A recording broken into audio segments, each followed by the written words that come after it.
Bismillahirrahmanirrahim. Assalamualaikum warahmatullahi wabarakatuh. Waalaikumsalam warahmatullahi wabarakatuh.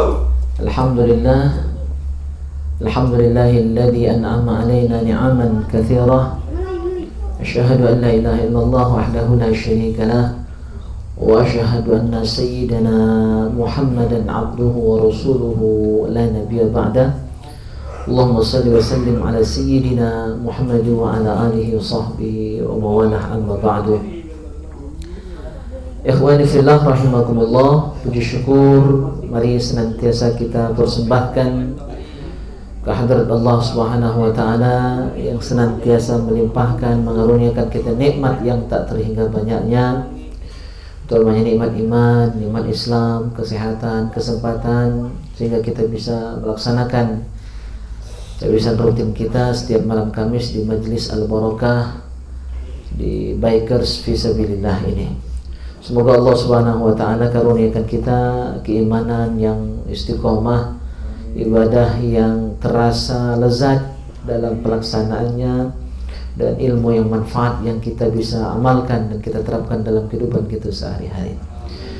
Salawat dan salam semoga senantiasa tercurahkan ke harian junjungan kita Nabi Muhammad sallallahu alaihi wasallam serta keluarga, sahabat dan pengikut beliau.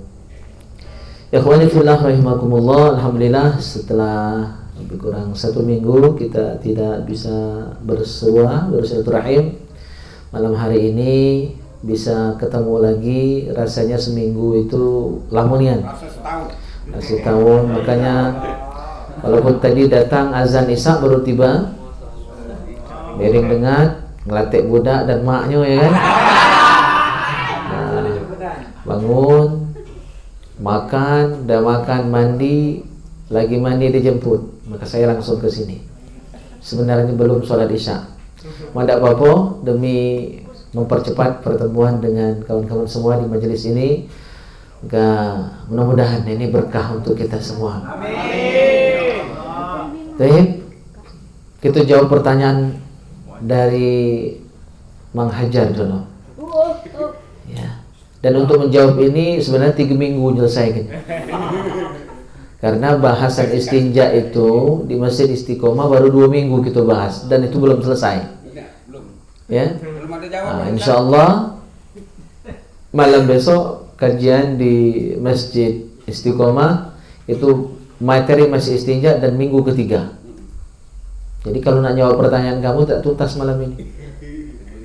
Cuma kita simpelkan saja. Jadi secara simpel, karena nak langsung dipraktekkan ini, masuk WC ya, kaki kiri. Nah, doanya itu dibaca sebelum masuk, sebelum melangkahkan kaki. Apa doanya? Bismillahirrahmanirrahim. Allahumma inni a'udzubika minal khubuthi wal khaba'ith. Ya. Pakai bismillah juga, tapi tidak sampai habis ya, cukup bismillah.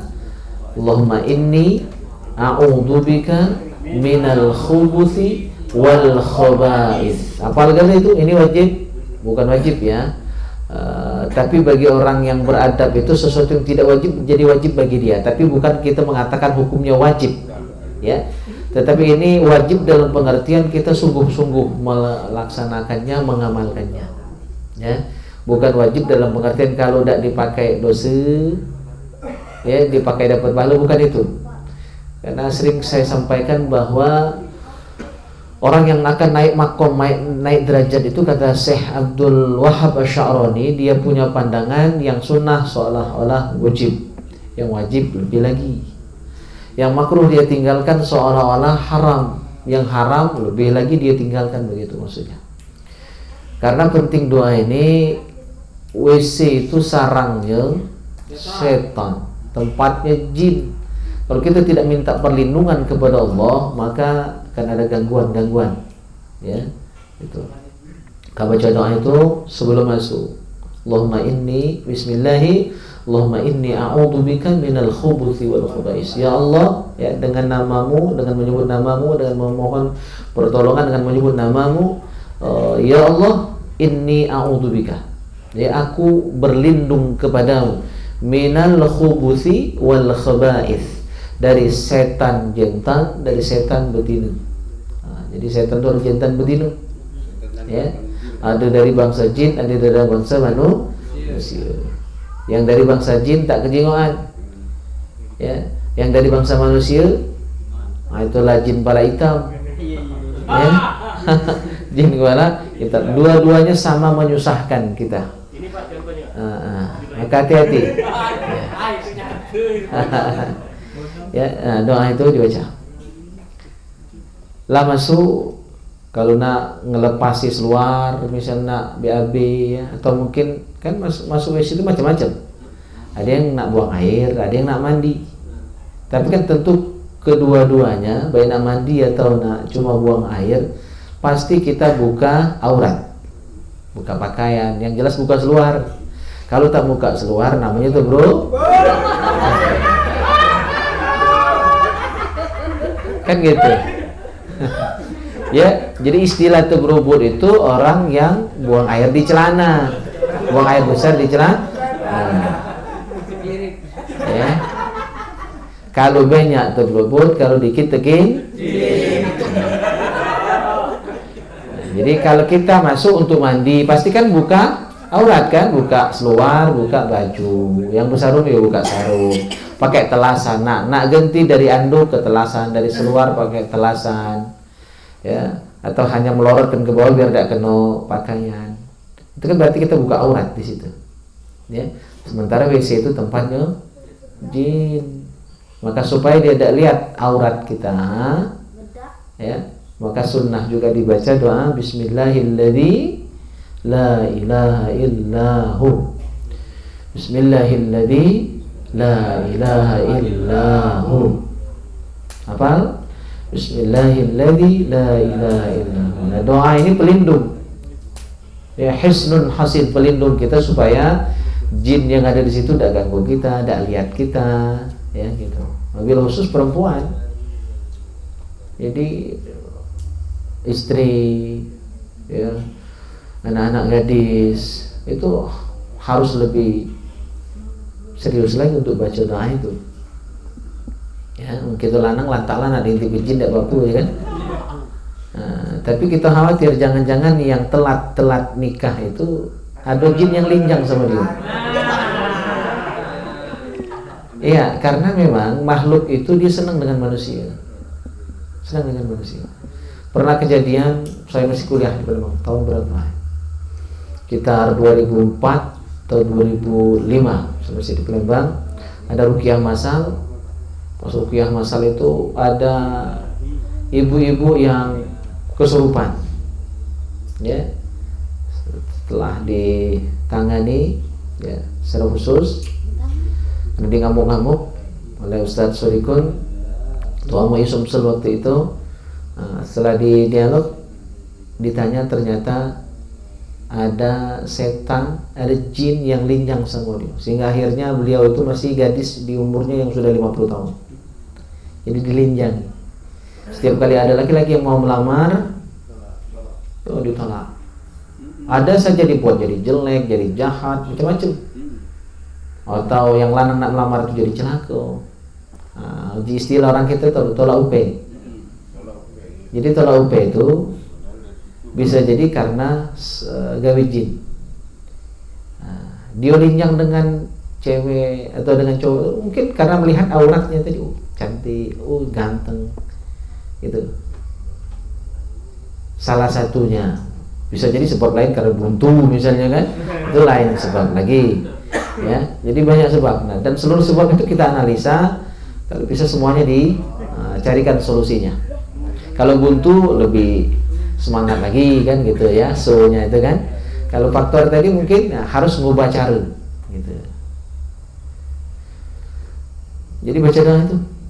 Ya, doa Bismillahirrahmanirrahim la ilaha illa. Ini pertanyaan mengaji itulah. Belum selesai kan 3 minggu tadi jawabnya. Bismillahirrahmanirrahim la ilaha illa. Itu benteng. Dua doa itu benteng supaya selama di sana aman dari gangguan makhluk itu. Terus doa khusus untuk duduk di kloset itu tidak ganti, karena kloset belum ada zaman Nabi. Ya, jadi yang namanya doa duduk di kloset itu doa masuk WC itulah. Kalau sudah dibaca waktu masuk, buka pintu, ya itulah doanya. Demikian juga ya, jadi nengkek di kloset itu doa khusus tidak ada. Kalau zaman dulu kan di betang ya, bawa pohon, ya, bawa duku, bawa duren, ya, seperti yang masa kecilnya itu, ya, bawa meja di kelas kan, bawa cepeda, Kalau yang seperti itu kan, ya, doanya tentu yang Bismillah, Allahumma inni a'udzubika minal khubuthi wal khaba'ith. Itulah doanya. Jadi doa itu untuk masuk WC kalau di WC. Kalau ke WC di bawah batang, ya waktu nengkek di batang itu, kan gitu. Itu yang dibaca.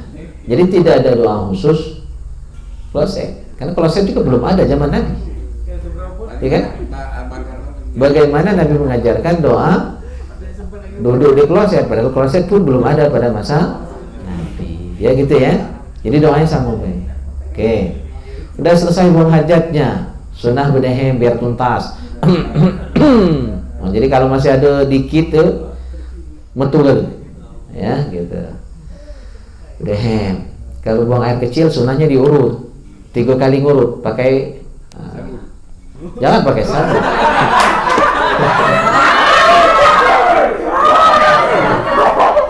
Sunnahnya diurut pakai jari telunjuk dan jempol kiri.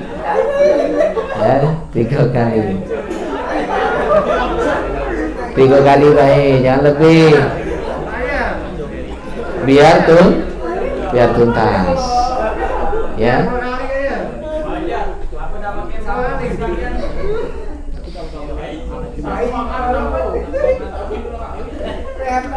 Jadi 2 cara, bisa bedahem, bisa dengan diurut.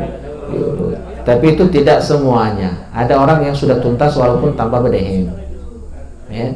Walaupun tanpa diurut sudah tuntas, maka dia tidak perlu menggunakan cara tadi.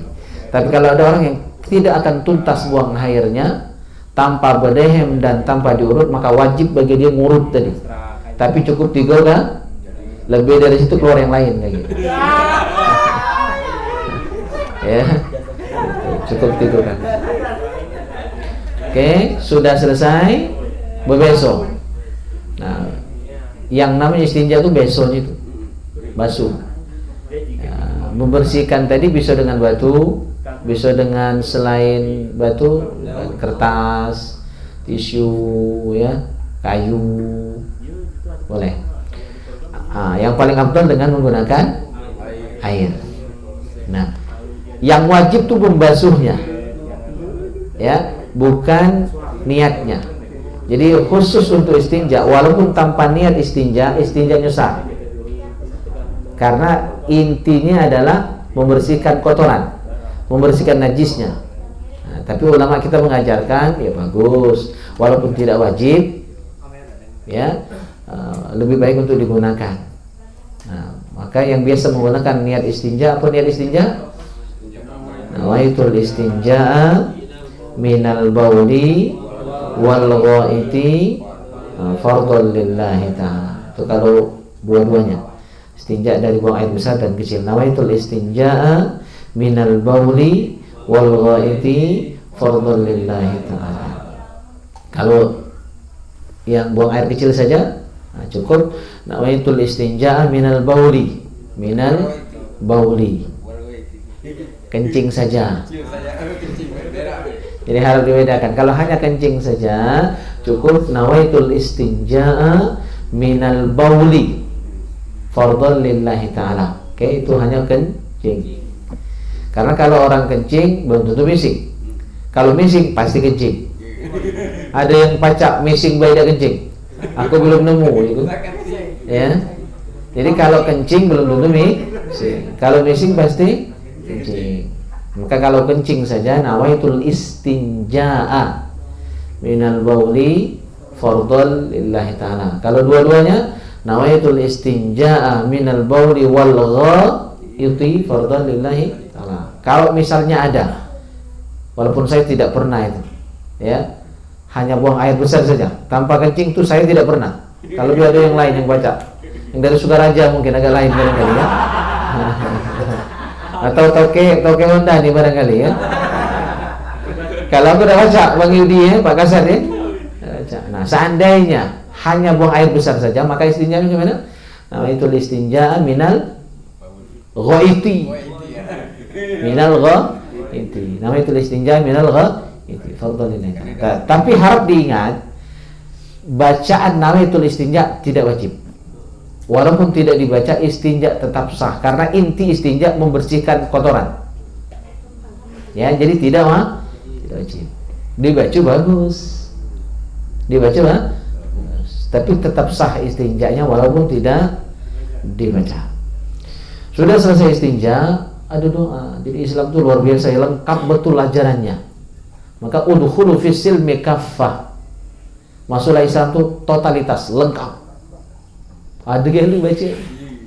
Dan paling tertib ajaran Islam. Ada gitu. Jadi bangun tidur sampai tidur lagi kan ada adabnya semuanya. Nah, insyaallah. Bahkan adab tidur itu lebih kurang ada 35 adab tidur. Nanti insyaallah habis kitab ini kita akan bahas kitab adab. Tebalnya setebal ini. Lebih kurang ada 50 adab kehidupan kita sehari-hari. Bab pertamanya itu membahas tentang adab tidur. Totalnya ada 35 kalau tidak salah adab tidur. Nah, bayangkan ya, belum makan, belum minum, belum ngambil borongan, itu ada adabnya kan? Tebrobot pun ada adabnya.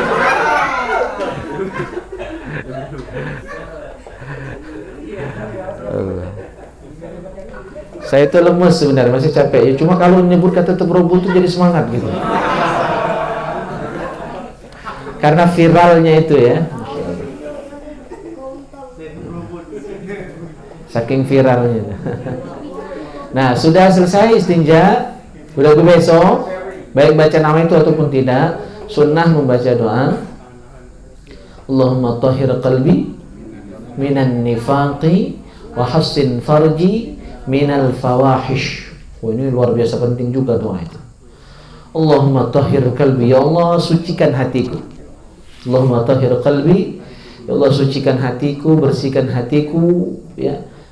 Minan nifaq, dari kemunafikan. Bayangkan ya. Jadi saya sering bilang juga kan, saking buruknya munafik, orang munafik itu orangnya yang punya sifat. Kalau perbuatannya, sifatnya, sikapnya itu namanya nifaq. Ya, jadi nifaq itu perbuatannya, sikapnya, orangnya disebut munafik. Jadi saking buruknya kenifakan, kita sudah sering sebut kemunafikan ya, padahal munafik itu orangnya ya. Tapi kita maklumi saja karena sudah jadi bahasa Indonesia begitu ya. Jadi padahal istilah yang tepat kalau ke bahasa Arab adalah kenifakan, bukan kemunafikan. Cuma sudah jadi bahasa Indonesia, udah baku mungkin ya. Oke. Saking buruknya itu sampai diumpamakan dengan kotoran yang keluar dari dubur kita, sama dengan tebrobot itu. Ya, kemunafikan sama dengan ketebrobotan. Sama-sama kotor, sama-sama bau, sama-sama najis. Ya kan? Jadi itu dalam doa itu ada nasihat. Paham ya? Jadi ketika missing itu sambil merenung. Kalau aku munafik di harga diriku sekotor tai inilah. Mohon maaf, ngomong agak kasar dikit. Dan itu peringatan untuk kita. Jadi ketika kita nyebut nifaq, orang munafik itu jangan nunjuk orang ya. Nunjuk ke diri kita. Jangan merasa kita aman dari kemunafikan. Bisa jadi kita lah yang munafik. Ya. Jadi ketika kita bahas sifat-sifat buruk, sifat-sifat jelek, itu jangan nunjuk orang. Kalau nunjuk orang jadi suuzon. Ya, jadi maka ilmu yang kita pelajari itu nunjuk diri dewe. Hakikatnya ketika kita nunjuk orang itu sih kok tunjuk yang kurang, tapi dari 5 jari hanya 1 jari yang ke orang. Ya, 4-nya ke kita. Prakteknya harusnya begitu. Tapi kan kita sering lupa. Ya, asal nunjuk orang nian, enggak. Ke kitanya harus lebih banyak tembakan. Peluru hanya 1 ke orang, 4 ke kita. Tembak ke diri kita dewe. Nasihat-nasihat itu. Gitu. Ya. Jadi sambil merenung, sambil mengeluarkan si kuning itu harus punya renungan. Ya Allah, alangkah buruknya diri aku kalau aku munafik. Kotornya diri aku, busuknya diri aku, mambunya diri aku, semambu kotor yang aku keluarkan ini. Maka sampai Nabi mengajarkan doa sudah istinya, Allahumma tahhir qalbi minan nifaq. Ya Allah, bersihkan diriku, hatiku dari kemunafikan. Aku jahat itu. Seolah-olah itu bahasa kinayah kan? Ya. Wa hassin farji minal fawahish. Lindung. Hassin ya, bukan pakai sin ya. Bukan pakai sin tapi pakai shad. Beda makna. Kalau wa hassin farji artinya baguskan kemaluanku. Ya, artinya itu biar dia berzina, dia pengennya zina. Itu kalau pakai sin, wa hassin farji. Baguskan kemaluanku minal fawahish, daripada perzinahan. Jadi artinya dia pengen zina dengan yang bagus-bagus, dengan yang mending-mending. Itu mananya. Tapi kalau pakai shad itu yang benar, wa hassin farji. Lindungi kemaluanku. Lindungi kemaluanku dari perzinahan. Artinya berlindung supaya selamat dari zina. Gitu. Ya, maka anak-anak kita itu sejak kecil sudah kita mohon perlindungan kepada Allah dari zina. Makanya ketika bayi baru dilahirkan, sunnah azan sebelah kanan, iqomat sebelah kiri. Kita luruskan ya. Fatwa selama ini menyebutkan kalau lanang azan, kalau betina kok bukan. Dua-duanya dipakai.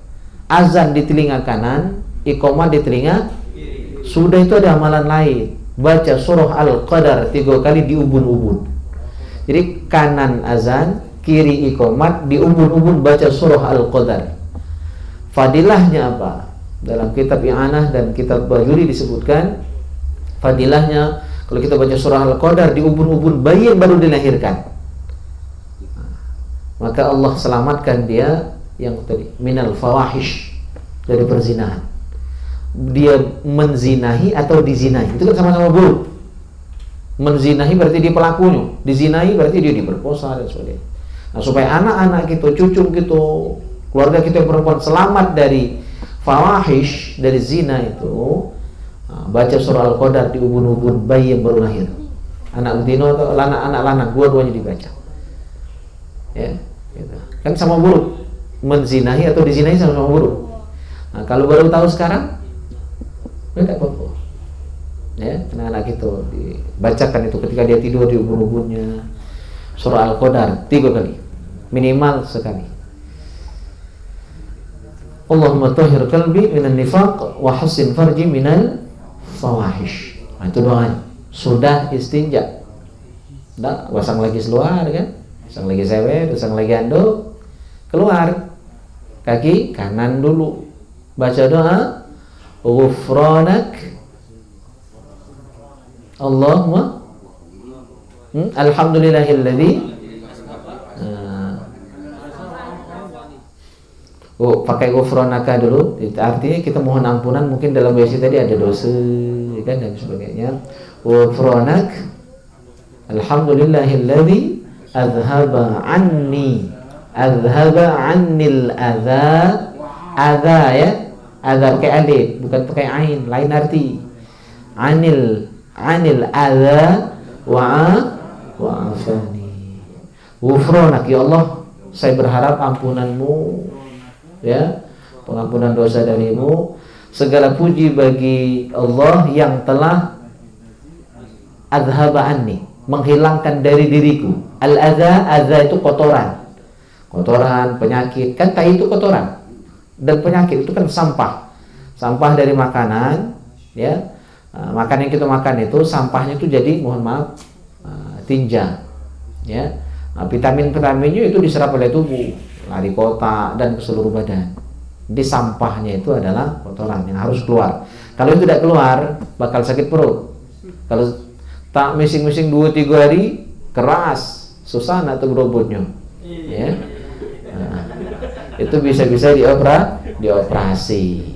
Ya kan, ada kan yang misingnya dari pinggang ya, pakai selang. Itu karena tidak bisa tuh bro, robot tadi.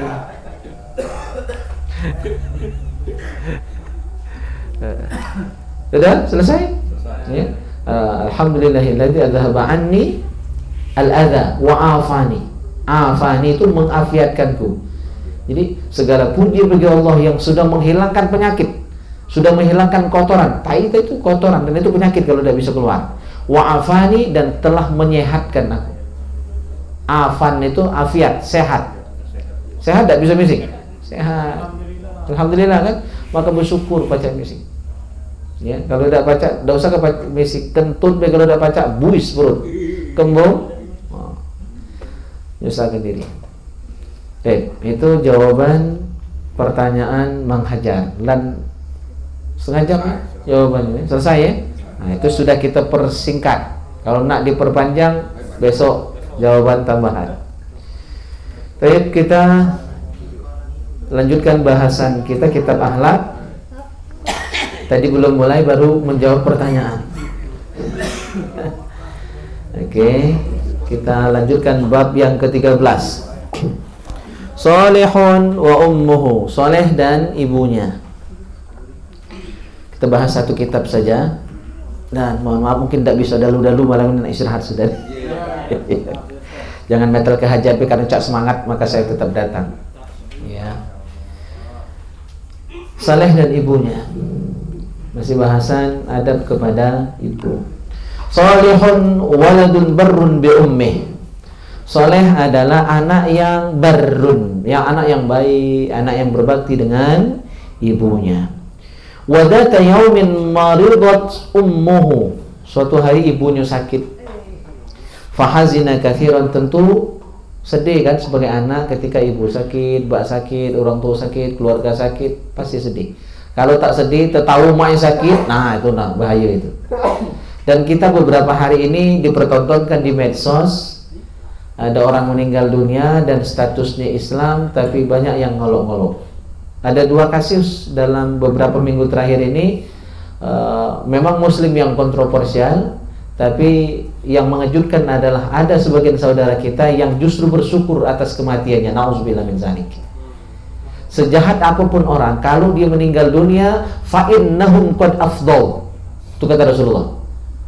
Ya, fa innahum qad afdal. Orang itu apabila sudah meninggal dunia, selesai urusannya di dunia ini. Ya. Dosa dia itu tanggungan dia dan urusan dia dengan Allah Subhanahu wa taala. Kewajiban kita sebagai sesama muslim ngurus jenazahnya dan berhusnuzon. Kita berkeyakinan mungkin dia tobat dan lain sebagainya. Dalam 2 minggu terakhir ini kita dipertontonkan, tidak tahu kamu ngamati apa beda. Yang pertama meninggalnya Ustadz Maher Zain. Maher At-Tuwaili. Terakhir Pak Jalaluddin Rahmat, yang beliau jelas-jelas orang Syiah, ngakunya orang Syiah. Karena kebencian kepada satu kaum membuat orang kadang-kadang tidak berlaku adil. Syiah itu masih muslim, kecuali Syiah Ghulat yang memang sudah sangat jauh kesesatannya sampai memenuhankan Ali, sampai bilang malaikat Jibril salah mengirimkan wahyu, seharusnya bukan ke Nabi Muhammad tapi kepada Ali bin Abi Thalib. Yang itu yang sesat dan itu yang kafir. Kalau tidak sampai seperti itu, maka dia tetap muslim, tapi muslim yang fasik. Nah, ketika meninggal Ustadz Maher, ada yang bersyukur. Alhamdulillah telah meninggal salah satu ahli bid'ah. Kalian tahu sendiri siapa yang ngomong itu. NU tidak, Muhammadiyah bukan. Rombongan ini bahaya. Tahu deh, saya tidak perlu sebutkan. Dan terakhir Jalaluddin Rahmat meninggal. Memang dia tokoh Syiah, tapi menurut mayoritas ulama Syiah itu hanya aliran sesat. Dia tetap muslim. Maka Ahlus Sunnah mengajarkan, kalau ada orang berperilaku menyimpang, ya, misalnya dari 100%, 99% tak benar gawe dia itu, ya, hanya ada 1% yang membuat kita bisa berhusnuzon dengan dia, jingok yang 1%-nya itu. Paham maksud saya? Kalau orang jahat niat, ya, seluruh kejahatan dia lakukan, termasuk kejahatan dalam agama, akidah dan lain sebagainya. Syiah itu kan termasuk kesesatan dalam bidang akidah. syariah juga, karena mereka menghalalkan mut'ah, kawin kontrak, nikah dalam batas-batas tertentu. Itu ditentang oleh Ahlus Sunnah wal Jamaah. Tapi ulama kita tetap membatasi diri untuk tidak mengkafirkan Syiah. Nah, saya bilang seperti ini mungkin akan ada yang menganggap saya mendukung Syiah. Tidak, saya hanya tidak suka ya ketika kita mempermudah menuduh orang-orang itu kafir. Jangan mudah-mudah ya, itu urusan dia dengan Tuhan. Maka ulama kita harus sudah mengajarkan ada 1% saja. Jadi ketika dia masih mengucapkan 2 kalimat syahadat, masih sholat, masih ngadap Ka'bah, ngadap kiblat, sholatnya masih dia muslim. Urusan kesesatan dia, urusan dia dengan Tuhan. Kita tidak usah milu-milu. Nah, tapi kita juga jangan milu cara itu cara yang salah. Ya, tapi kita tidak mengatakan dia kafir, termasuk kita tidak bersenang-senang ya ketika dia meninggal dunia. Itu bukan ajaran Ahlus Sunnah wal Jamaah. Mengucapkan alhamdulillah ketika ada orang yang masih muslim, hanya muslimnya nakal itu. Ya, muslimnya masih. Yang lebih parah, kadang-kadang dia tidak fasik, hanya beda pandangan politik. Ya. Beda cara dakwah, beda organisasi dakwah. Itu sampai bersyukur ketika dia meninggal itu kebangetan. Ya. Paham ya? Nah, kita tidak usah milu-miluan yang itu. Nah, ini pelajaran ya, sekedar tambahan saja bahwa ketika ada orang yang kita cintai sakit, kita pasti sedih. Nah, maka saya kaitkan tadi dengan yang baru terjadi beberapa hari ini, Muslim Syiah meninggal dunia, kita ada yang bersyukur. Auzubillah. Tidak boleh. Dia cuma sesat. Kalaupun kita sepakat dia salah, ya kesalahan dia itu tanggungan dia. Fa innahum qad afdhu, urusan dia sudah selesai. Tinggal tanggung jawab nanti dia di hadapan Allah Subhanahu wa taala. Dan kita yang bersyukur atas meninggalnya seorang muslim, bersyukur meninggalnya seorang muslim, juga akan diminta tanggung jawab kayak di akhirat.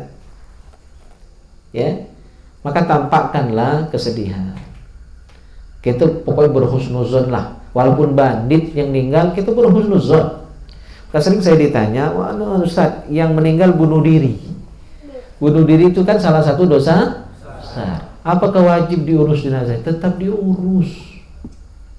Urusan dosa bunuh diri itu urusan dia dengan Allah. Ya, tetap diurus. Dulu heboh juga. Ini ketika dikaitkan politik lurus jadi kacau dulu ya. Ada yang meninggal karena beda pilihan dulu 0102. Ada yang tidak ngurus jenazahnya. Itu keterlaluan. Bukan Ahlus Sunnah wal Jamaah yang seperti itu. Hanya karena beda coblosan sampai tidak mau mengurus jenazah yang hukumnya wajib, fardu kifayah. Jadi Islam begitu ini sudah mulai kacau. Tidak usah milu-milu itu. Urus istinja kita lagi belum lurus. Ya. Agak dulu yang itu. Maka saya tidak senang bercampur dengan politik itu.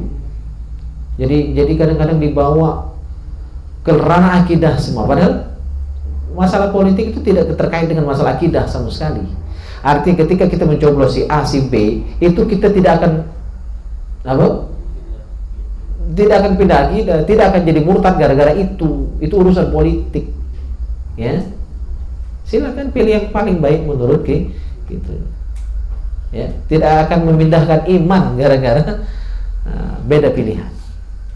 Terbukti ternyata sekarang bergabung kalau itu. Jadi tidak usah terlalu masuk niat ke wilayah situ.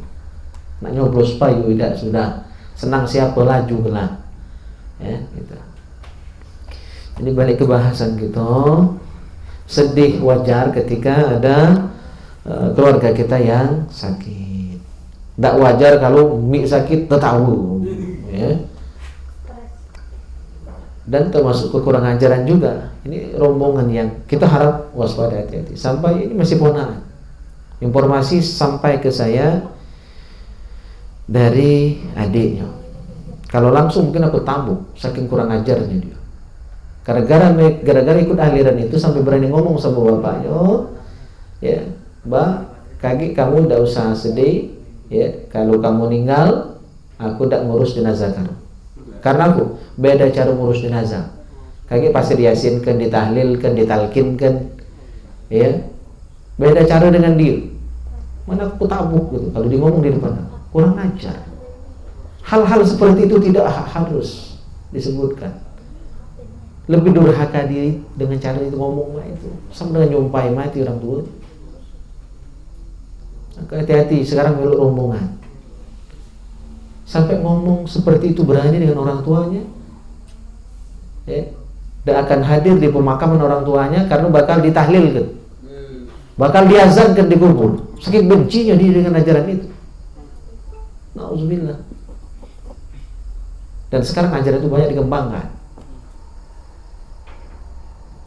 Jangan minum-minum.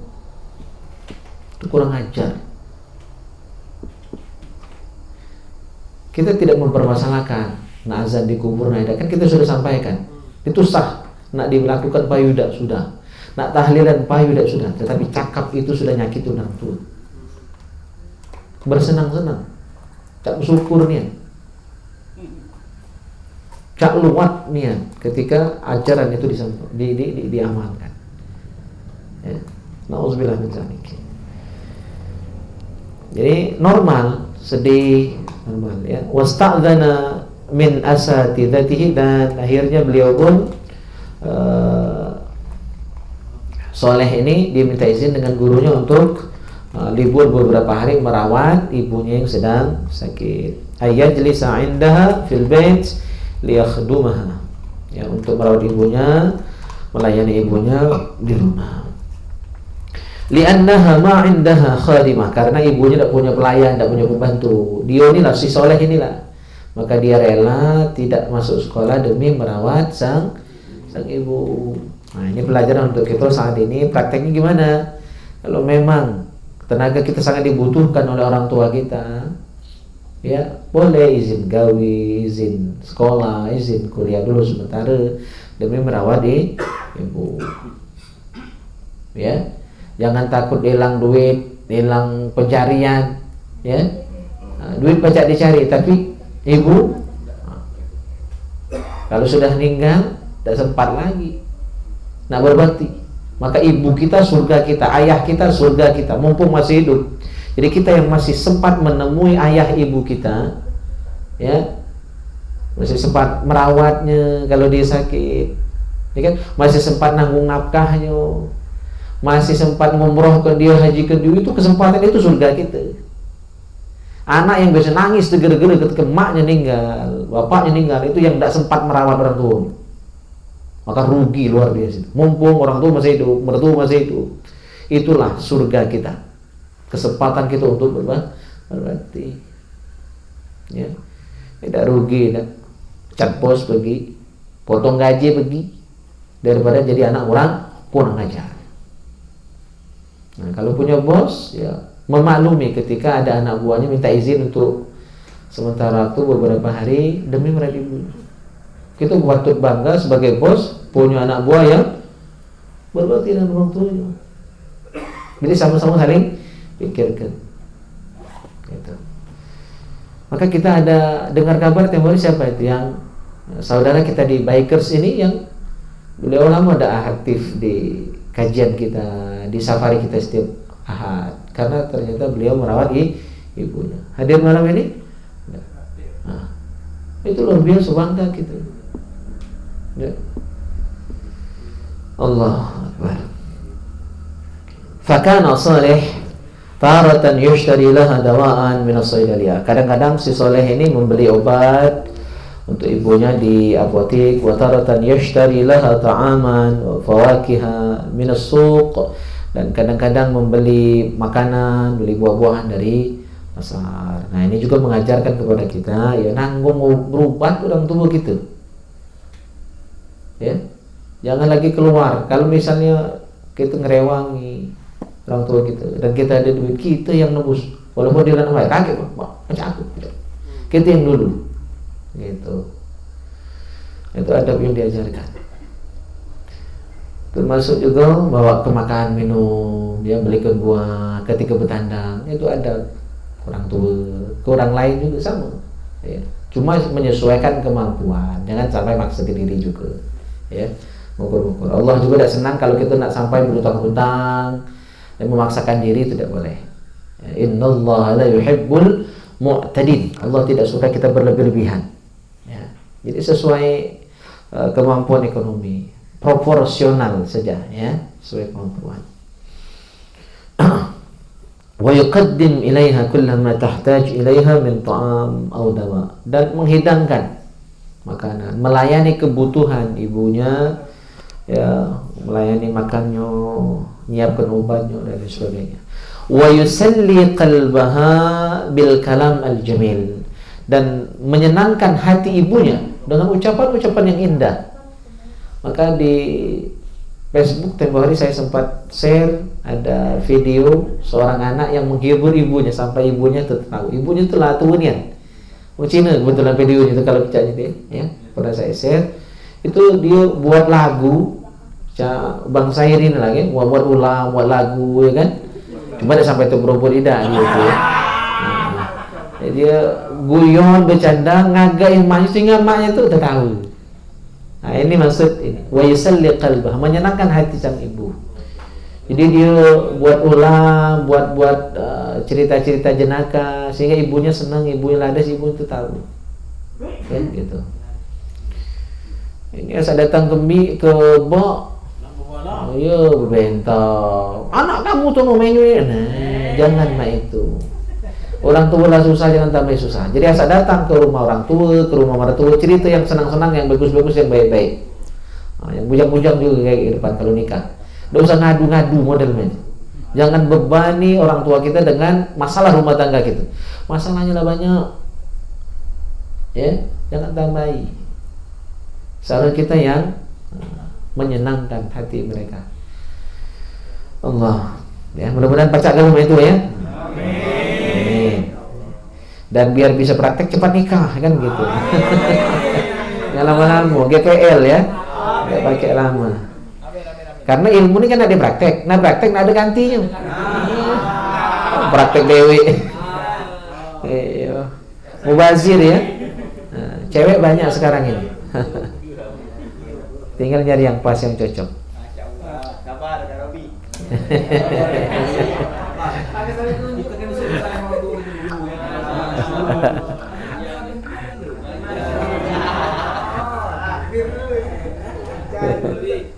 Jadi wa yusalli qalbaha bil kalam al jamil, menyenangkan hati orang tua dengan ucapan yang indah, omongan yang bagus, cara yang baik. Ada cara kan? Nah, masyaallah.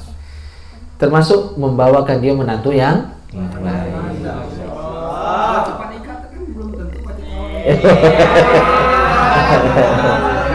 Bela diri saja. Dia mencari pembenaran atas kebujangannya.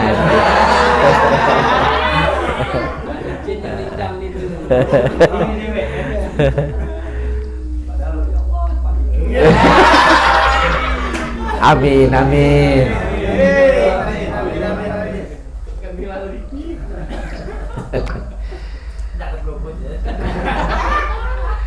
Wa ba'da ayyam, setelah beberapa hari, syufiyat min maradiha, ibunya pun sehat, sembuh.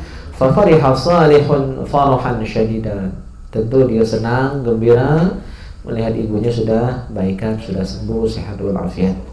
Wa la yazalu yad'u Allah ay yahfadha ummahu, dan Salih, ya, kisah dalam cerita ini senantiasa si Saleh ini, kata musannif, berdoa untuk ibunya supaya ibunya senantiasa sehat walafiat, ya. Nah, itu doa dari Saleh untuk ibunya. Dan kita semua wajib mendoakan orang tua kita yang masih hidup, didoakan sehat walafiat, panjang umur dalam ketaatan.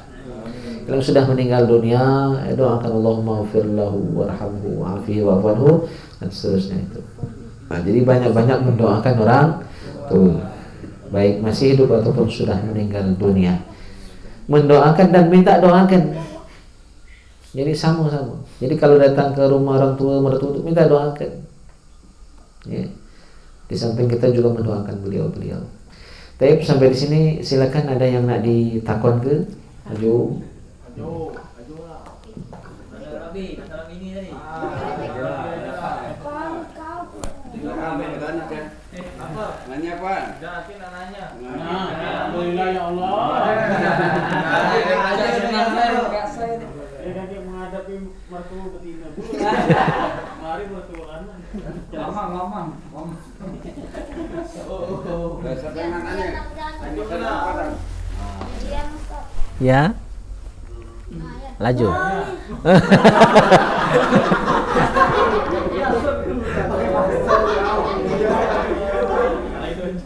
Mas.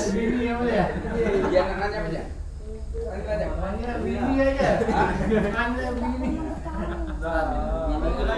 Nanya tak?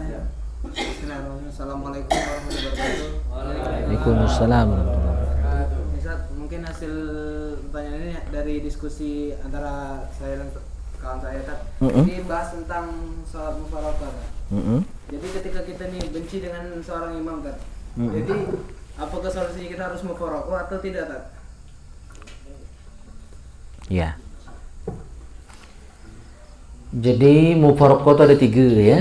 Nah, ada yang karena imam meninggalkan yang wajib, ya, artinya sholatnya itu batal. Ya, karena imam meninggalkan rukun tanpa disadari, tapi kita tahu, maka kita wajib mufaraqah saat itu. Kalau kita tidak mufaraqah, sholat kita justru batal. Ya. Dan ketika kita mufaraqah karena imam salah, imam batal, itu kita wajib mufaraqah, maka sholat kita walaupun kita mufaraqah, walaupun sholatnya dewean, tetap sah dan tetap dapat pahala jamaah. Itu ya, sama. Yang kedua, ya, imam tadi meninggalkan sunnah-sunnah dalam sholat.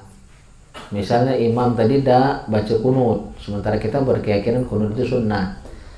Kita boleh mufaraqah, dan tetap sah sholat kita, tetap dapat pahala jamaah. Ya. Yang ketiga, imam tidak melakukan kesalahan apapun.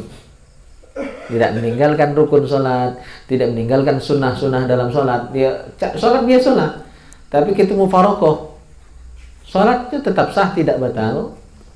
Sholat kita tetap sah, tidak batal, hanya tidak dapat pahala jamaah. Nah, pertanyaan Ilham itu yang ketiga, ya.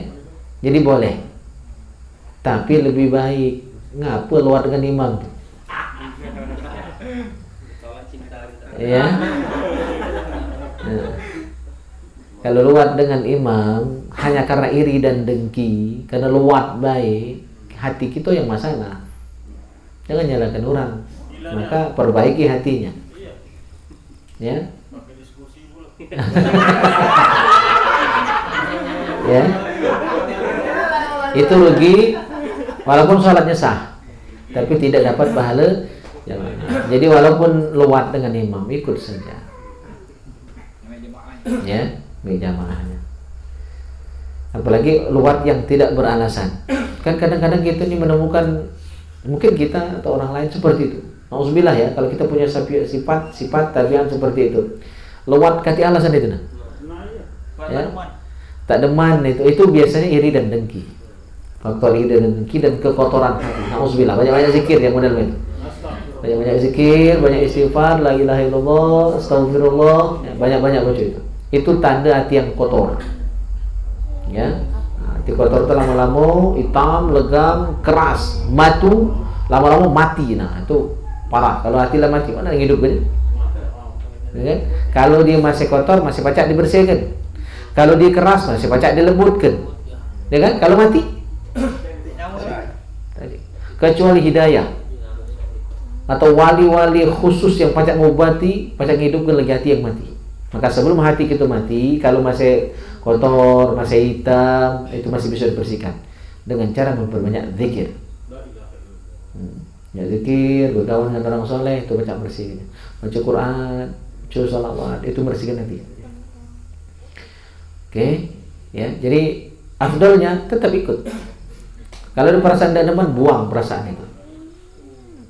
Kunu ibadallahi ikhwana. Kan sering saya sampaikan hadis itu. Jadilah hamba Allah yang berdulur, yang bersaudara. Kalau tidak setuju dengan orang itu dengarkan. Pasti ada yang tidak kita setuju. Cuma jangan lama-lama. Tidak boleh ada sifat dendam. Kan ada hadis. Apa hadisnya? La yahillu li muslimin ay yahjura akhahu fawqa 3 ayyam. Tidak halal. Berarti apa makna tidak halal? Haram. Kalau tidak halal berarti haram. Bagi seorang muslim ay yahjura akhahu, mendiamkan saudaranya. Apa maknanya? Tidak saloan, tidak seteguran, luat-luatan, benci-bencian, musuh-musuhan. Ya, fauqa 3 ayyam, lebih dari 3 hari. Jadi tidak setuju itu wajar, manusiawi. Ya. Nah, cuma apa alasan tidak setuju? Kalau tidak setuju karena perbuatan dia yang menyimpang dari aturan, dari hukum, dari gidah, dari syariah, boleh.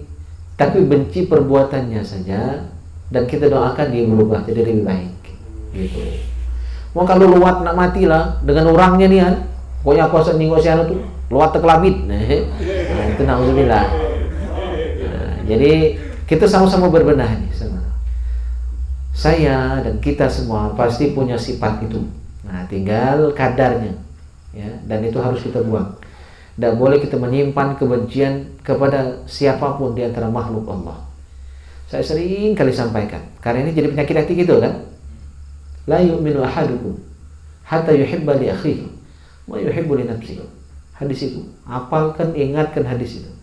Tidak sempurna iman kita sampai kita mencintai saudara kita sebagaimana kita mencintai diri kita sendiri. Apa kata Imam Nawawi? Saya ingatkan, sering kali saya sampaikan. Benar-benar. Yang taat doakan istiqomah. Yang nakal doakan taubat. Yang kafir doakan masuk Islam. Tidak ada kebencian. Maka saya tadi bilang di awal, saya heran ada orang yang bersyukur karena ada orang Islam yang beda paham dengan dia mati, bersyukur, alhamdulillah ada yang meninggal. Nauzubillah, nauzubillah. Itu tanda hati yang kotor. Tanda hati kotor. Maka ada kisah yang umat Nabi Musa yang meninggal dan jenazahnya dibawa ke tempat sampah, masih ingat kan? Ya. Masih ingat kisahnya? Jadikan kisah itu ibrah, pelajaran untuk kita. Apa kata dia? Di dalam ratapannya menjelang akhir hayatnya, dan dia diampuni Allah karena ratapannya itu. Ya Allah, aku sadar banyak salah, banyak dosa. Cuma kalau engkau mengampuni dosaku ya Allah, yang engkau senangkan adalah nabimu, rasulmu, walimu, kekasihmu, orang-orang soleh. Senang kan? Kalau ada yang taubat dan setelah taubat dia meninggal, siapa yang senang? Nabi, wali Allah, malaikat. Tapi kalau engkau tidak mengampuni aku dan akhirnya aku masuk neraka, karena engkau tidak mengampuni aku, maka yang senang iblis, setan, jin, bara hitam tadi. Nah, tentu engkau ya Allah lebih menginginkan kesenangan walimu, nabimu, rasulmu dibandingkan kesenangan iblis. Bisa mengambil pelajaran dari kisah itu. Maka lebih dari setan kalau ada orang yang senang, ada saudara sesama muslim karena beda pandangan dengan dia mati dan didoakannya mati masuk neraka. Setan itu. Maka dalam hadis Muslim disebutkan, la takun aunan lisyaitan ala akhika. La takun, hadisnya Bukhari Muslim. La takun aunan lisyaitan ala akhika. Jangan kamu menjadi penolong setan terhadap saudaramu. Maka yang mengucapkan alhamdulillah, bersyukur. Ada orang Islam mati masuk neraka. Ada orang Islam mati sebelum sempat bertaubat. Dia senang dengan itu. Syukuri. Nauzubillah, setan itu. Dan Nabi sudah mengingatkan jauh-jauh hari. Jadi kita bukan cuma bersedih ketika ada ulama meninggal. Insya Allah kita untuk hal itu sudah bisa kan? Karena ada hadis Nabi, kalau ada ulama meninggal kita tidak sedih, munafik. Tapi sepertinya banyak yang belum bisa melakukan sebaliknya. Ketika ada orang jahat meninggal dunia, dia tidak sedih, justru tahu itu masalah loh. Banyak orang itu biasa baik kan? Malah bersyukur. Alhamdulillah meninggal ahli subhat. Alhamdulillah meninggal ahli bid'ah. Alhamdulillah meninggal. Na'udzubillah. selama dia masih mengucap syahadat, masih sembahyang, berarti di Islam. Beda paham dengan kita itu tidak menyebabkan dia murtad. Ya, beda paham, lain kepala, lain otak. Banyak aliran dalam Islam. Selama dia masih menyembah Allah, dulur tubuh. Orang kafir dia masih dulur. Cuma dulur yang kita doakan supaya dia masuk Islam. Maka ukhuwah itu kan luas. Ada ukhuwah Islamnya sesama Muslim. Ada ukhuwah watoniyah. Ukhuwah watoniyah itu saudara karena satu bangsa, satu negara. Karena kita sama-sama orang Indonesia, nah agama pun dulur gitu. Saudara sebangsa seair. Ada juga ukhuwah basyariah. Ya, ukhuwah karena kita sama-sama manusia. Nak negara mana pun itu dulur gitu karena sama-sama manusia, sama-sama anak cucu Nabi Adam alaihissalam. Jadi luaskan pikiran kita, jangan sempit. Bukan kita setuju dengan dia kafir, bukan. Jangan salah pahami juga. Maka jangan dengar ceramah itu sepotong-sepotong. Akhirnya menyesatkan ulama yang ngomong. Saya ingin kita punya cinta terhadap seluruh makhluk Allah. Dengan wujud yang taat, doakan istiqomah. Itu maksud saya. Yang belum taat, doakan yang kafir, doakan masuk Islam. Itu cinta kita kepada seluruh makhluk ciptaan Allah. Ya. Nah, cinta itu yang kita harus sebarkan. Irhamu man fil ard yarhamkum man fis sama. Sayangi seluruh makhluk Allah yang di bumi. Maka makhluk Allah yang di langit, para malaikat sayang juga dengan kita. Termasuk Allah pun senang dengan kita yang mencintai seluruh makhluk Allah Subhanahu wa taala. Baik, ada lagi? Ya.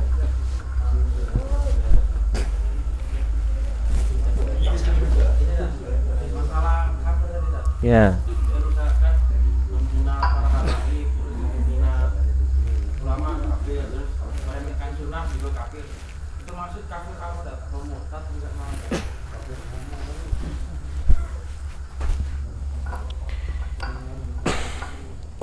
Ya, itu kan makanya wajib dinasihati, disampaikan, ditegur, dinasihati, tidak boleh ngomong itu. Maka kita belajar bab murtad supaya tidak melakukan kemurtadan. Mungkin dia ngomong tidak tahu hukum, ya, maka kita kasih tahu.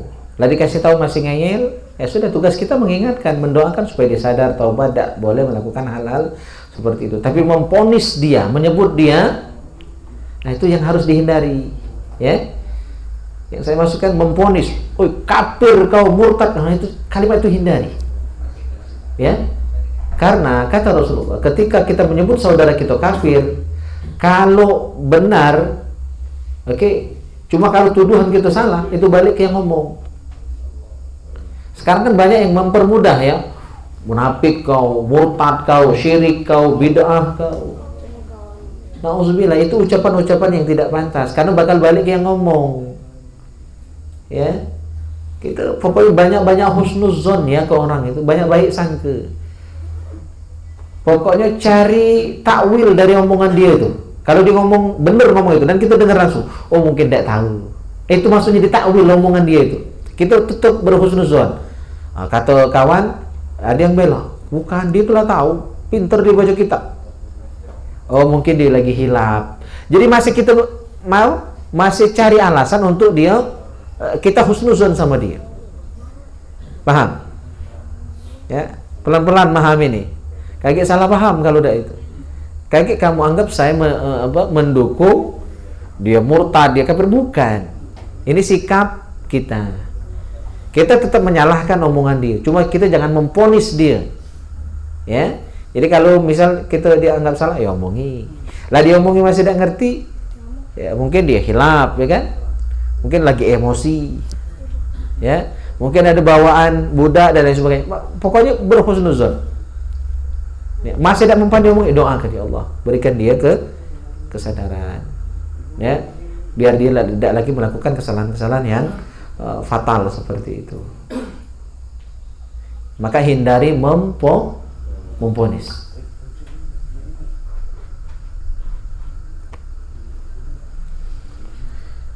Bisa dipahami, Dek? Ya? Ya, Dek? Ya. Jangan ngato ya, maksudnya. Ingat pesan Nabi, sibabul muslim fusukun, mencaci maki sesama muslim itu fasik. Jadi jangan sebut dia dengan lakop, gelar-gelar, omongan-omongan, ucap-ucapan yang tidak benar itu. Termasuk yang gampang sekarang disebut tuh ahli bid'ah. Beda keyakinan disebut ahli bid'ah. Kita macam usul disebut ahli bid'ah. Itu termasuk kalimat yang terlalu menggampang-gampangkan. Padahal belum tentu yang dia bilang itu bid'ah. Hanya karena dia tidak tahu dasar yang kita pakai, maka dia sebut kita ahli bid'ah. Nauzubillah. Karena kata Ustaz Somad itu, kalau ketika kita menyebut orang itu ahli bid'ah, berarti sama dengan mengatakan dia ahli neraka. Karena yang namanya bid'ah pasti sesat, pasti salah, pasti masuk neraka. Nah, yang jadi masalah itu adalah apakah benar itu bid'ah atau bukan. Itu yang jadi masalah. Kalau jelas bid'ah, jelas salah, jelas dosa ya. Nah, yang jadi masalah saat ini adalah menentukan itu bid'ah atau bukan. Ini yang masih remang-remang. Ya, bisa jadi yang diomongin bid'ah bukan bid'ah. Nah, itu kan salah ucap akhirnya. Ya, gitu. Jadi banyak-banyak husnuzon, apalagi itu dilakukan oleh orang Islam, anggaplah tidak tahu, anggaplah dia khilaf dan lain sebagainya. Ya, itu prakteknya husnuzon itu. Ya, gitu.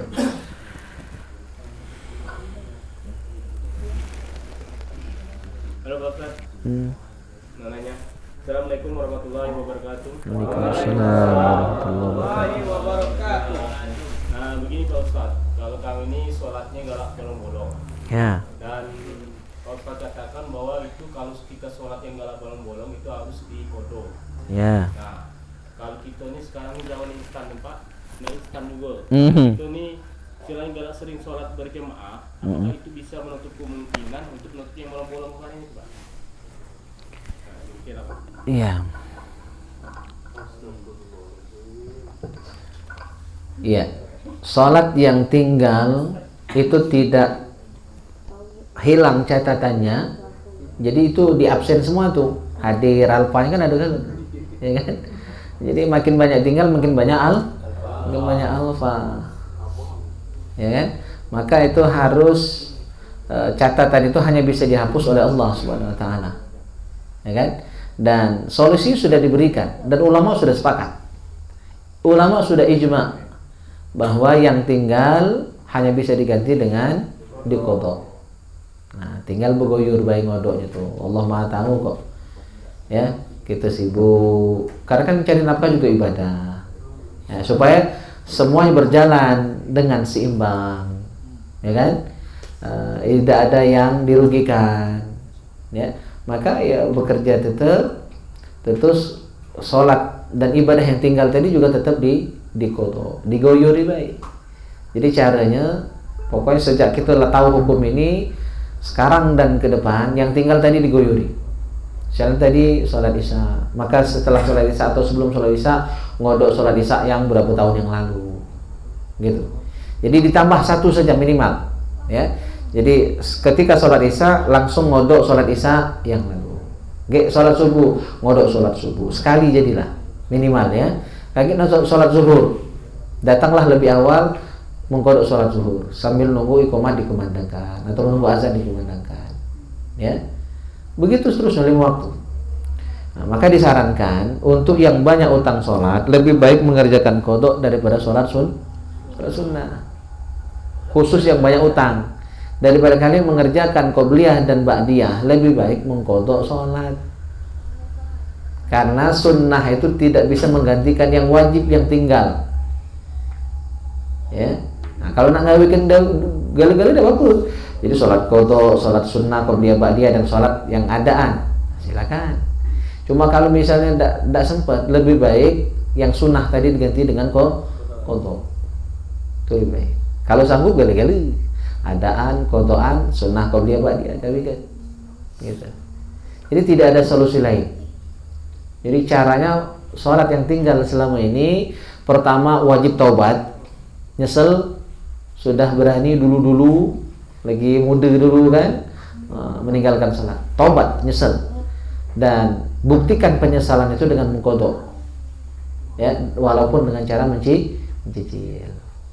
Jadi minimal lah per waktu sholat itu ngodok 1 sholat. Jadi pas sholat zuhur ngodok 1 sholat zuhur, asar gitu ngodok siko tiap hari. Ya, jadi kalau bakal memberatkan, repot gini ucapnya tidak tegawi aku kalau nak plus sholat sunnah, lebih baik sunnah tadi diganti dengan kodok. Karena kodok wajib, sunnah ya sunnah. Status lebih tinggi kodok daripada sunnah. Ya, itu kodok wajib. Gitu.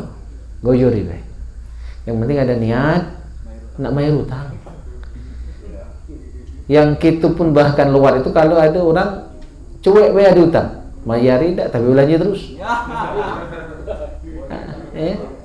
Pas di warung kita dia tidak pernah bayar, tapi warung sebelah bayar terus. Ya, dekat-dekat datang mebel kan, hari ini datang kulkas, sok lagi datang kursi. Utang di warung kita tidak dibayar-bayar, marah tak kira-kira? Demo kan ya, nah itu kita kan. Jadi percaya kita lebih takut dengan makhluk daripada dengan Allah. Jadi goyo di baik. Nah itu salah satu caranya. Setiap sholat ngodoi, sikok jadilah. Ya. Kalau seminggu kan 7 sholat, 7 sholat, ya 7 kali sholat zuhur, lah sudah digodok. Berarti lah 7 hari. Kalau tak sholat tuh setahun, kali kelah. Iya. Seandainya Allah wafatkan kita sebelum lunas utang sholat tadi, Allah Maha tahu. Yang penting kita ada niat, ada etikat baik nak melunasi. Ya kan? Kita banyak jawab lagi. Kalau engkau ingin melunaskan, ya tambah umur kan. Cuma berhubung engkau sudah mencukupkan umurku di sini, ya, tolong ampuni aku karena aku sudah ada niat nak bayar ya Allah. Jadi artinya ada hujah kakek, ada alasan, ada argumentasi, ada alibi kita nak bela diri di akhirat kan. Tapi kalau kita memang meremehkan, untuk apa kau tuh kaget di akhir ditagih, mana nak bayarnya? Pacak bayar di akhirat, dah pacak berutang, dah pacak minjam. Dengan kawan dah pacak minjam. Maka goyori, walaupun saya yakin tidak akan terlunas. Saya sangat yakin yang banyak utang salat tidak akan sanggup melunasinya itu. Cuma yang dinilai Allah itu kan hati kita, niat kita. Ya, innallaha la yanzuru ila ajsamikum wala ila suwarikum walakin yanzuru ila qulubikum wa amalikum. Allah nengok niat kita, hati kita. Hati kita lah berniat nak melunasi, cuma tidak terlunas. Maklum pula kan? Tidak. Sama aja kita punya utang sama kawan. Tahu kawan teman kita buntu. Cuma kita ngomong ada cara kan? Woi kawan, tahu dewek kau anak banyak, aku nih, rumah kecil, bocor pula, bini bunting, beras habis, tak pacaknya kawan nak melunasi utang dengan kau tuh, mohon maaf nih. Kira-kira apa lah perasaan kawan deh? Man kita ngomong, pilu hatinya, dilunasinya, beri duit lagi. Masya Allah. Ya tak? Itu logikanya ya, logikanya kan? Kenapa sampai dia memaklumi, ya bahkan sanggup menganggap lunas utang gitu, bahkan ditambah, nah ini kusian kau tuh, sarunian hidup kau tuh bacanya kan, buntunian bacanya, diberinya duit lagi ada, ya utang dilunaskannya, malah diberinya duit. Masya Allah. Ya ada kan yang model itu? Ada? Masya Allah. Nah itulah yang bagus. Kenapa? Karena ada cara. Ya, pengeresam karena ada cara. Kalau paham, insya Allah itu menggambarkan, bukan kita membandingkan Allah dengan itu tadi, tapi untuk memudahkan dalam memahami. Assalamualaikum. Waalaikumsalam warahmatullahi wabarakatuh. Fadal. Masya Allah. Ini Kiai besar galau ini. Masya Allah. Ya, jadi goyori baik Bang Rustam dan yang lainnya, karena Allah Maha tahu juga, tidak akan sanggup kita melunasi. Cuma itu cara. Jadi kita sebagai hamba punya cara dengan Allah. Ya, silakan masuk. Nah, ada cara dengan Allah. Ya. Mudah-mudahan Allah ya, mengampuni, memaafkan kesalahan kita, ninggalkan sholat tadi walaupun belum sanggup melunasi. Ya, paham ya? Oke. Okay.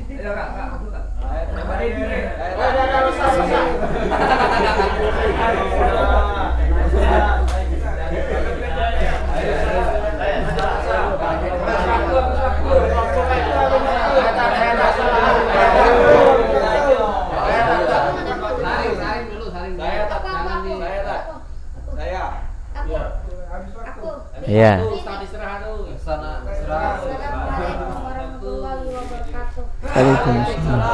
Warahmatullahi wabarakatuh.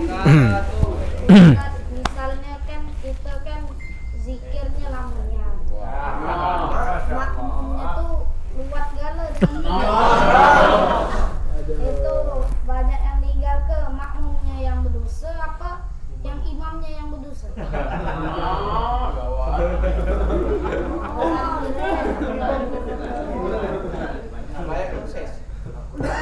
Iya. Ya, ini banyak yang sudah berubah sekarang ini. Banyak yang salah paham juga. Memang ada juga yang menyebarkan pemahaman yang keliru. Ditambah masyarakatnya juga sudah mulai malas ibadah, malas zikir. Padahal sudah sering kita sampaikan bahwa ciri orang munafik itu malas berzikir. Malas berzikir. Wala yadhkurunallaha illa qalilah. Dia tidak akan berzikir kecuali hanya sedikit, sungkan berzikir, malas berzikir. Nah, kalau orang mukmin, orang muttaqin, dia alladzina yadhkurunallaha qiyaman wa qu'udan wa 'ala junubihim, lebih banyak zikir. Berdiri zikir, duduk zikir, baring pun zikir. Jadi kalau makin banyak berzikir makin bagus. Oke? Bagus, makin baik. Ya, jadi saya khawatir yang tak mau zikir itu masuk yang munafik tadi. Nauzubillah. Ya, cuma ya lihat-lihat situasi dan kondisi. Maka saya ngimam di Al-Amir itu sesuai sikon. Kalau sholat maghrib dan subuh zikir agak panjang, walaupun tidak sepanjang zikir yang di kitab perukunan itu atau di masjid yang lain, tapi lebih panjang dari zikir di sholat yang lain. Isya, zuhur dan asar zikir saya pendek. Kalau isya karena ya, nak ngejar majelis, ya kadang majelisnya jauh tak terkejar kalau wiridnya panjang. Zuhur, asar zikirnya pendek karena di Al-Amir itu kantor, ya kita menyesuaikan. Jadi pendeknya itu bukan karena males, tapi karena kita menyesuaikan, ingin mengayomi seluruh makmum kalau pacak walaupun pendek zikir, dan tidak ingin menimbulkan fitnah di jamaah sampai benci luat tadi kan panjangnya zikir. Nah kalau kita sudah menyesuaikan seperti itu, ya masih tidak setuju zikirlah pendek, masih tidak setuju zikir panjang, apalagi itu yang masalah bukan imam tapi makmumnya. Tapi tidak berdosa meninggalkan imam dengan zikirnya itu, karena memang kata Imam Nawawi sholat berjamaah itu sudah tuntas ketika imam mengucapkan salam. Dari segi fikih, dari segi hukum sudah selesai hubungan imam dan makmum. Tapi kan dari segi adab, sering saya terangkan, dari segi adab, bahkan makan pun kalau kita makan bersama, kita selesai lebih awal, tidak boleh kita balik lebih awal, bubar lebih awal dari itu, kecuali darurat, kecuali ada kebutuhan yang mendesak, kebelet dan sebagainya. Tapi dalam kondisi normal, ya makan bareng, bubar juga bareng. Itu adab makan, apalagi sholat. Mulia mana sholat dengan makan itu? Mulia sholat. Kalau adab makan saja harus dijaga, makan bersama, bubar juga sama barengan, apalagi sholat. Ya, jadi kurang adabnya di situ. Kecuali darurat, kebelet, penting nian, ada gawe nian. Cuma kalau tiap hari mah itu bukan lagi darurat. Itu namanya hobi tak berzikir. Ya, dan itu salah. Itu salah. Ya. Jadi kalau maghrib dan kita sholat di masjid di kampung kita, tidak galak zikir panjang-panjang, itu patut dipertanyakan ngapa tidak galak zikir panjang-panjang. Kecuali kita musafir, ya kita musafir dalam perjalanan, kita nak cepet. Kita tadi mampir sholat maghrib di masjid pinggir jalan, ya wajar saja kalau kita doa wirid singkat, tidak melu imam sampai tuntas, karena kita nak ngejar guru, itu boleh. Darurat. Musafir, cuma gitu. Tapi kita sholat di kampung kita deh, di Masjid Al-Falah misalnya, untuk bangsa yang memang orang sini, nah cepat-cepat balik ke rumah, nak ngapa itu? Ini borongan. Ya, jadi tidak bisa kita pukul rata, sesuai situasi dan kondisi. Ya, nah yang salah itu tiap kali sudah sembahyang bleri itulah. Dak galak nih nak meluk zikir. Nah itu yang keliru.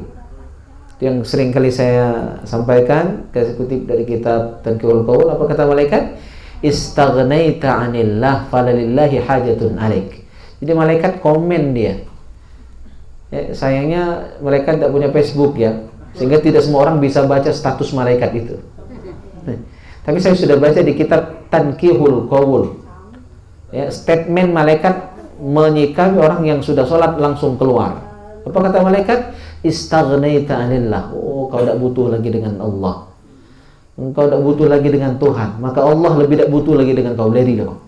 Diusir malaikat. Untuk orang yang sudah sholat langsung berlari. Atau tetap di masjid tapi main HP. Yang lain melintir tasbih, di main HP. Yang lebih meluapkan hati itu. Saya sampai kasar bilangnya, dia udah meluk zikir sama-sama tapi ngobrol itu yang lebih meluapkan hati. Seolah-olah lebih penting ngobrol daripada zikir. Nauzubillah. Ngobrol kadang di masjid itulah pojok mengganggu kita yang wirid. Atau tegak tercancang lama di teras masjid ngobrol sama rombongan dia, sama grup dia. Zikir dan galak melu dengan alasan bid'ah. Tapi ngobrol itu apakah tidak lebih bid'ah? Sudah sholat itu sunnahnya zikir, bukan ngobrol. Banyak ada waras kadang-kadang mikirnya. Ya, nah yang seperti itu tinggilah salah.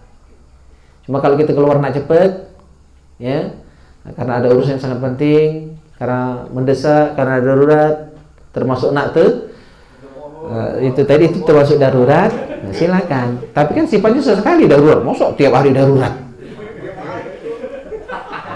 Tidak mungkin tiap hari darurat. Yang namanya darurat sesekali, yang namanya uzur sesekali. Gitu. Ya, ada lagi?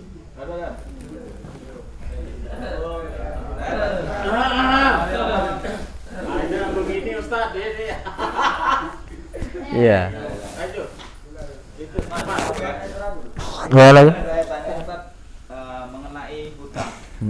Jadi kita nih namanya manusia nih, hutang itu penghambat masuk surga.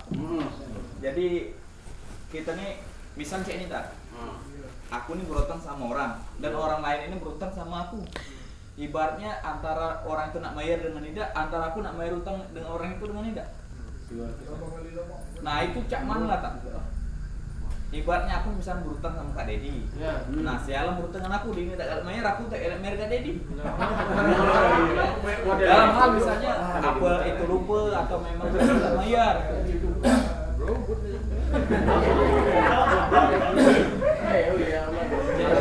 Gali lubang tutup lubang, jawabannya lubuk ya. Allah. Ya. Jadi utang orang ke kita itu kan tanggung jawab dia, dosa dia kalau ada niat tak galak bayar. Dan di akhirat nanti itu panjang urusannya. Ya, membayar hutang yang belum dilunasi di dunia itu dengan amal soleh gitu. Manamal dikit habis lagi untuk bayar hutang tadi. Dan kalau belum lunas dengan amal tadi, maka dosa orang itu diberikan ke yang tidak bayar hutang tadi. Kan berat. Ya, dosa amal dikit habis, dosa banyak ditambahi. Nah, jadi jangan jadikan alasan orang belum bayar utang ke kita sehingga kita tidak bayar utang kita kurang. Itu urusan yang berbeda. Beda. Jadi kita tetap wajib bayar utang. Walaupun orang yang berutang dengan kita tidak bayar utang dia ke kita. Jangan campur adukan. Ya, itu dua hal yang berbeda. Dan tugas kita ya mengingatkan, ditagih tidak apa-apa dengan cara yang lemah lembut. Ya. Bahkan sunnah kalau memang kita tahu dia buntu, memang buntunya bukan buat bukan ngade-ngade, sunnah kita ikhlaskan. Apalagi dia sudah meninggal dunia, ketika guna juga nak ditagih. Ya kan? Untuk orang yang buntu, keluarganya mah itu lanjut, kita ikhlaskan lebih baik, itu jadi amal soleh kita.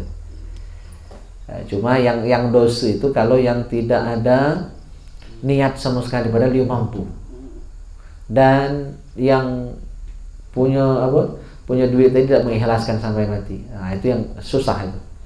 Sampai Nabi bersabda, innallaha asy-syahidu yaghfirullahu lahu kulla dzanbihi illa ad-dain. Orang yang mati syahid Allah ampuni seluruh dosanya mati syahid. Mungkin dia pernah tak semayang, diampuni dosanya. Mungkin pernah puasa tak full ya, dari sebulan itu mungkin cuma setengah bulan dia puasa, sisanya tidak, ya kan? Dengan alasan bertumang, ya kan? Dengan alasan begitu, mantang sengal, tak terkober nak puasa. Nah, dosa yang berhubungan dengan Allah, Allah ampuni.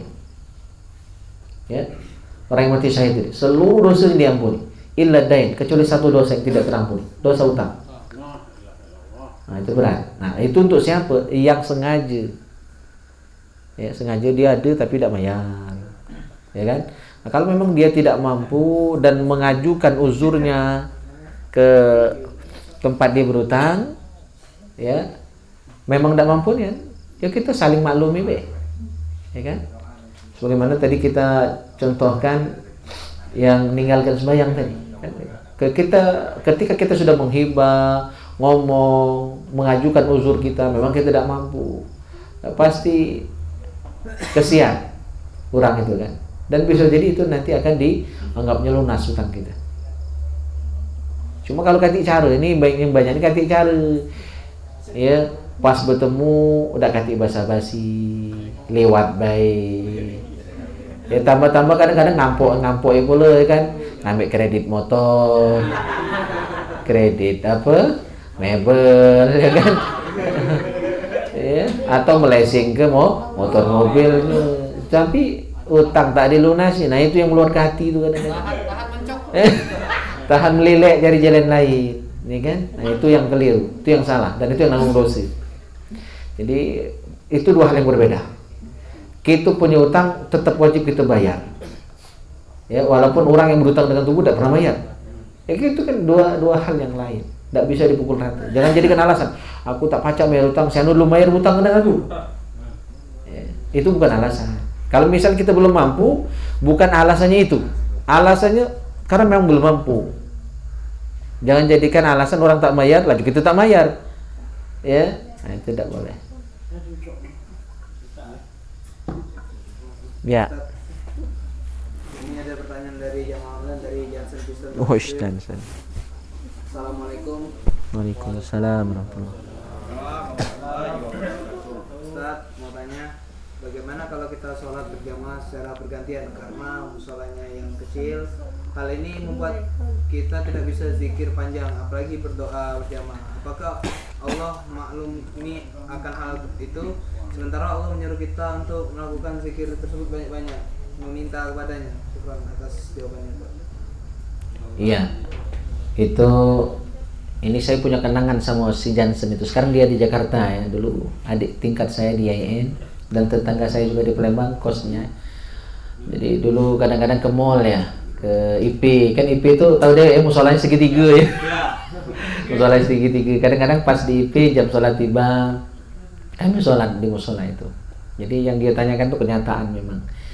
Tentu kita kan saling pikirkan. Tadi yang saya bilang, contoh di Alamir. Saya di Alamir zuhur asar tidak pernah zikir panjang-panjang. Paling panjang itu tasbih yang 3 kali atau kadang ya latif.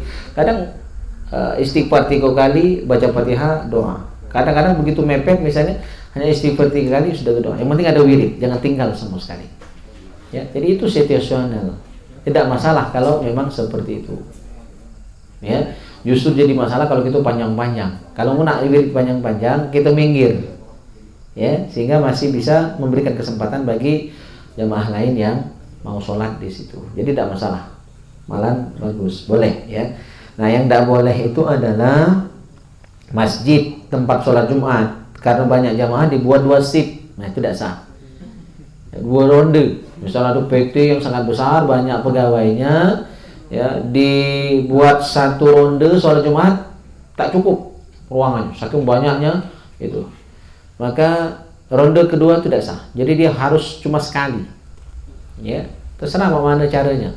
Apa sampai di lapangan di luar, dan mesti dalam ruangan masjid juga kan kalau memang tidak muat.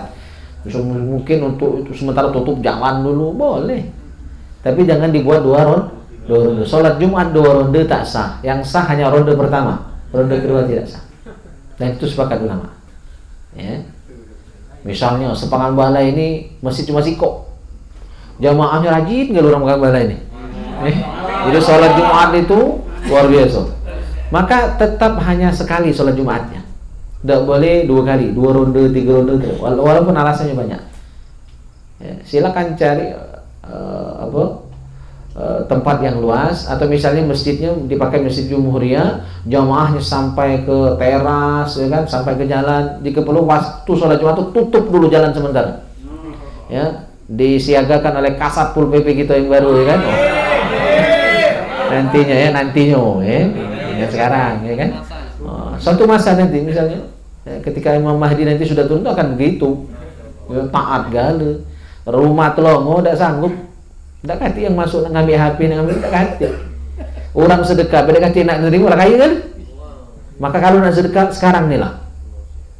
Ya, maka kita di Majelis Bikers ini ya, alhamdulillah nambah lagi ya program infak itu.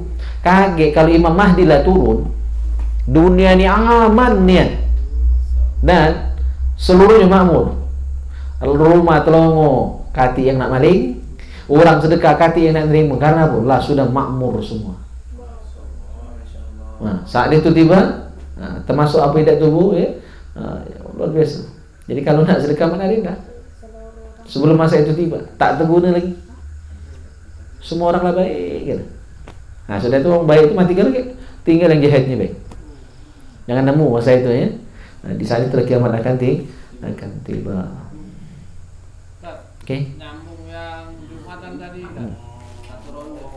Tapi cak mana kalau seandainya suatu saat atau balik ke zaman Nabi dulu di saat perang Jumat itu, apa tetap sekali atau masih bisa? Seandainya ada perang kan? Palestina lah. Itulah tambahnya. Iya. Jadi dia tetap satu ronde tapi menggunakan sholat khauf. Makna sholat khauf itu kan dia tetap satu pelaksanaan, tetapi ruku sujudnya bergilir. Jadi di gerombang di bagian beberapa shot misalnya dia ruku dulu. Jadi bergilirnya bukan sholatnya tapi pelaksanaan ruku dan sujudnya, gitu. Itu jadi dia masuk kategori sholat khauf.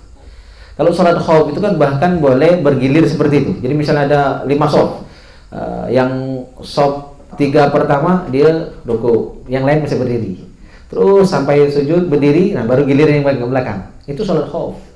Bahkan boleh dia bentuk lingkaran, bertemu belakang sambil megang senjata kalau. Jadi untuk sholat khauf bahkan boleh tidak menghadap kiblat saat itu. Ya, jadi tetap ada solusi. Bang Seri ya.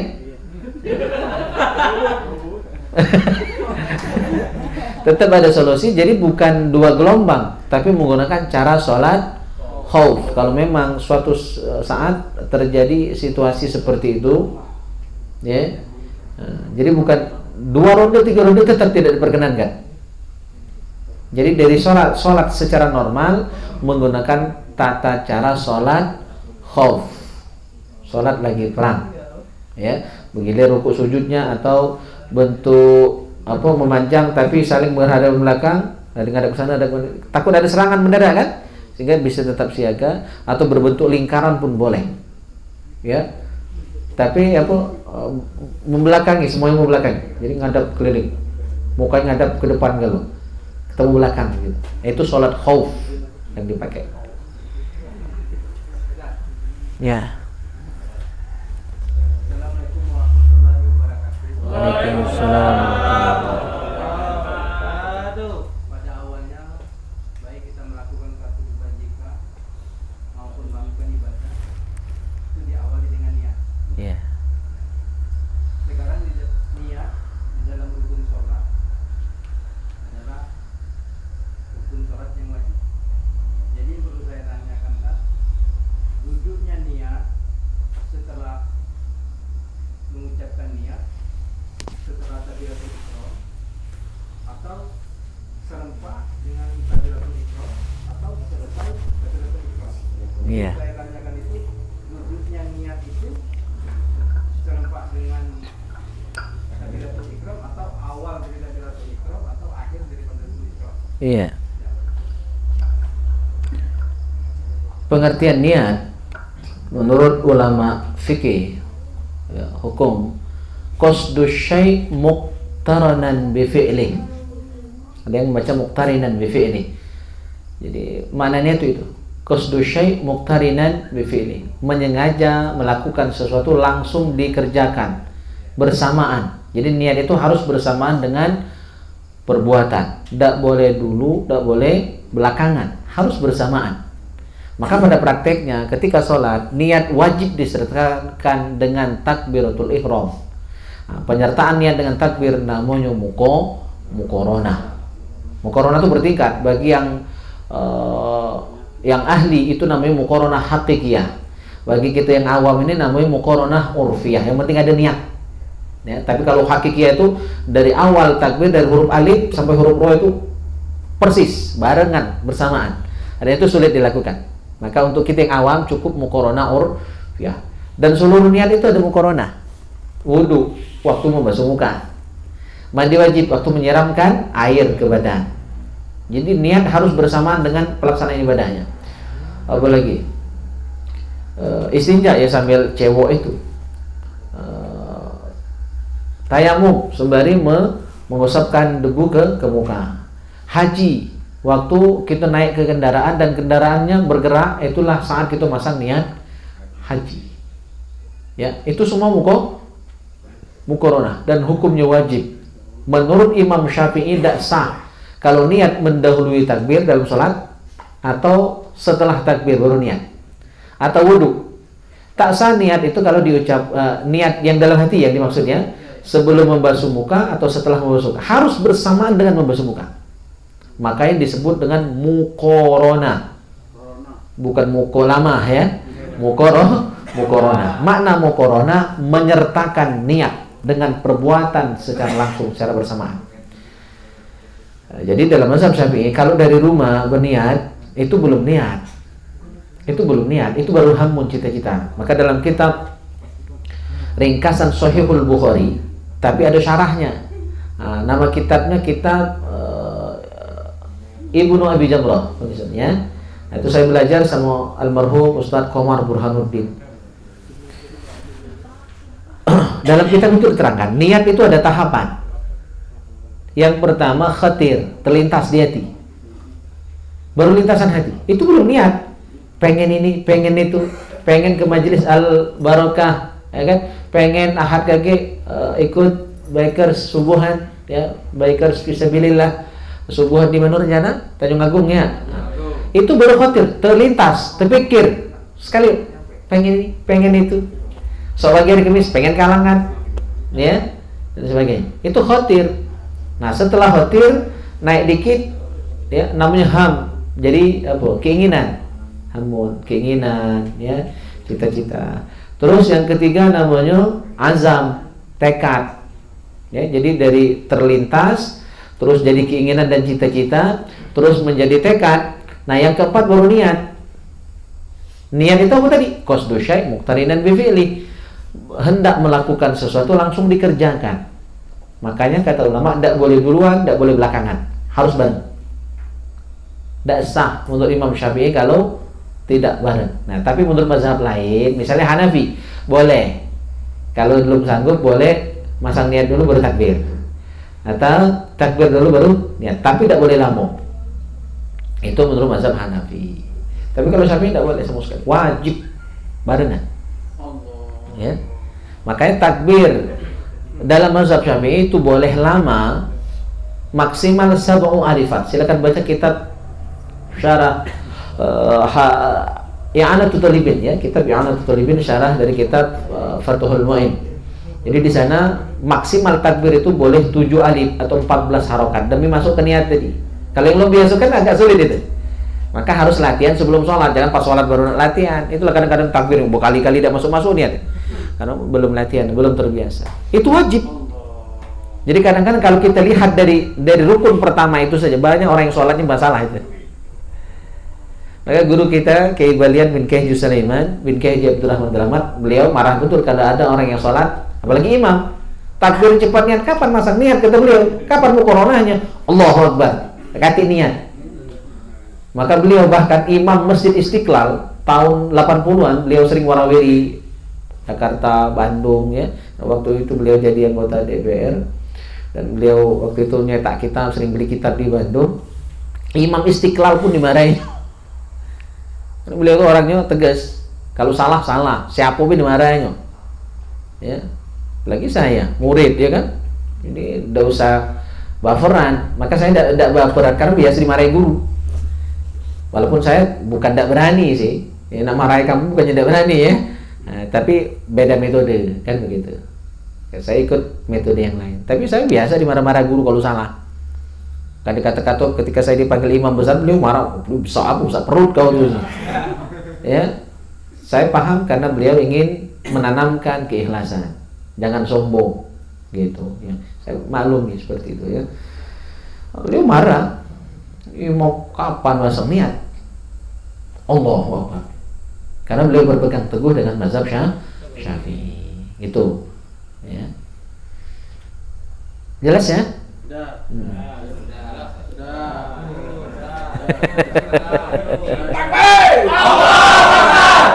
Lagi. Cukup?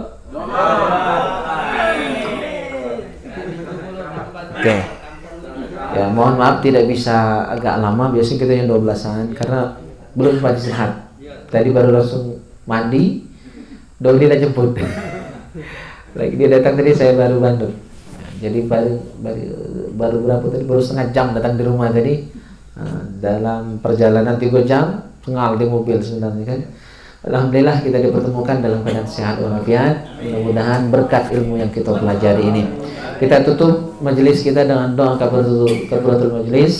Subhanakallahumma bihamdika asyhadu an la ilaha illa anta astaghfiruka wa atubu ilaik. Bismillahirrahmanirrahim. Alhamdulillahirabbil alamin. Allahumma shalli wa sallim ala sayyidina Muhammad wa ala ali sayyidina Muhammad.